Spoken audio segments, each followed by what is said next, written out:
you've set up the blower door test and we're testing a house that's already being built, but what can we do before we start the whole process? What do we do at the design phase in that sort of sense to think about this? Sure. It actually, some of the stuff sounds so simple that it seems like just an assumption. Like, of course you would do that. So you want to design your building to have a good separation between conditioned spaces and unconditioned spaces. Right. So that's like a detached garage versus the inside of the house. So that connection there is really important. This house has an attached garage, but you should design to have this to have an air barrier along the wall of the garage. So to separate that space, which can sometimes have nasty things in it, chemicals, petrol, fuel from the car, separate those things from the house where you want to breathe clean air.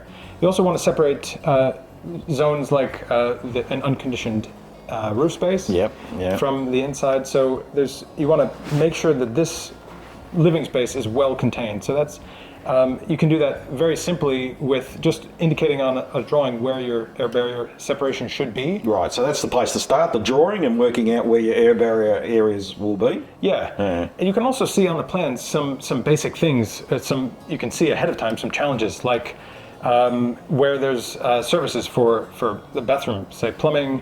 There's going to be a lot of penetrations through the wall, so you know, well, maybe you can make the wall a little thicker there so that you can accommodate the proper seals that you need and working space so that you can have air tightness and still access those things to work on them if you need to. Yeah, and then again, talking to the trades at that point to make sure that they don't just stick a hole in the wall and walk away, that hole is actually sealed at that point as well. Yeah, so highlighting these things on the design is also making basically a checklist of things you can look at during construction. Yeah. So all these penetrations for services, electrical, plumbing, fire penetrations for apartments.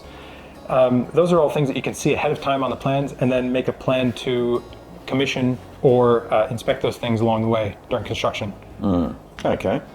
Yeah, and then it's thinking about perhaps the sorts of materials or products you can use in that air tightness testing. Sure, and so there are lots of air barrier products and membranes on the outside. We've all seen sarking. In Victoria now we need vapor permeable sarking. So vapor permeability allows the building to dry. During the construction process, it's thinking about the tapes that are available, making sure we're sealing around windows, for example, when windows installed. Yes. Sealing around under the skirting as well, behind the plasterboard, behind the skirting at the point where the plasterboard reaches the wall. Yes. At the point where the plasterboard meets the floor. That's right. Yeah. So all those things, a lot of this stuff is actually really easy, and some of the things for air tightness don't actually require lots of membranes to do. So say behind a tub or something, or some cabinets before you put cabinets in the kitchen, to use plasterboard continuously behind the cabinets. So then once you put the cabinets there, if you put the cabinets there or not, that's not going to leak. If you can just imagine this wall here, so it's got plasterboard going up to the ceiling, and then where it meets the ceiling, if that's well sealed, you can put a cabinet here or no cabinet here, it's not going to leak. Doesn't matter. That's the whole point. Yeah. So you should have that complete air barrier on the inside as well, with well sealed plasterboard at the ceilings and at the floors, and then whether you have cabinets up at the top or down below for a bench top, those aren't going to leak. Those are often the biggest leaks we find in kitchens and bathrooms and the cabinets, and it's not because they're not airtight cabinets. They don't make airtight cabinets.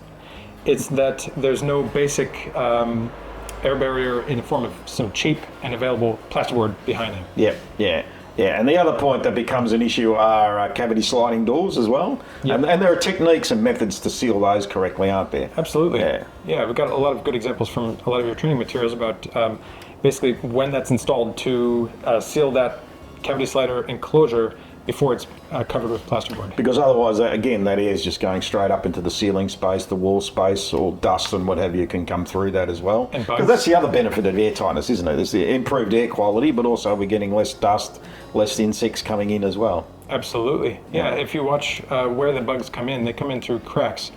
And cracks in cabinets and under door seals and things like that, missing door seals. That's where the bugs come in. So if you don't like bugs, air sealing will help.